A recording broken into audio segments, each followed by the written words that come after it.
құрметті оқырмандар, сіздердің назарларыңызға нөмір 2 балалар кітапханасында ұйымдастырылған қазақ операсының бұлбұлы Бибігүл Төлегенованың 95 жасқа толуына арналған кітап көрмесін ұсынамыз.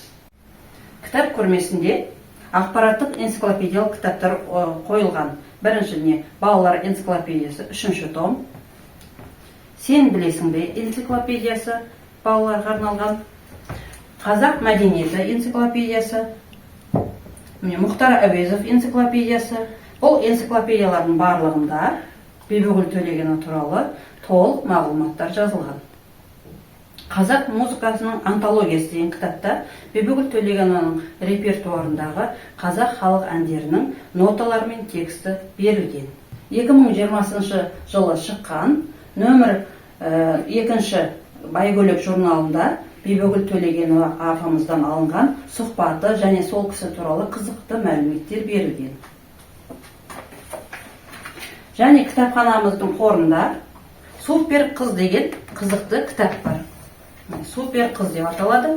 Бұл кітаптың ішінде Қазақстанның атақты, мықты өнермен атағы шыққан әйгілі қыздары туралы қысқаша мәлімет берілген.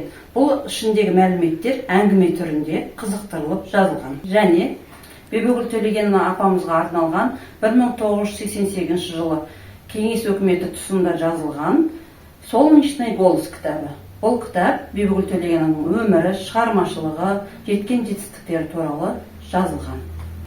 Бибігүл Төлегенова апамыздың замандасы болған әнші Роза Бағланова апамызға арналған осындай кітап бар. Соның ішінде Бибігүл Төлегенова апамызбен бірге түскен, әртүрлі гастрольдерде бірге жүрген, еңбек жолында бірге жүргендегі фотосуреттері салынған. Енді осы кітап көрмеміздің ең негізгі кітабы Бибігүл Төлегенова деп аталады. Ол қазақ өнерінің қайраткерлері сериясы бойынша шығарылған фотоальбом кітабы. Бұл фотоальбом кітапта осы Бибігүл Төлегенова апамыздың өмірі, шығармашылығы, жастық шағы барлығының фотосуреттері және қысқаша мәлімет берілген. Шын көретін болсақ, фотосуреттердің ең бірінші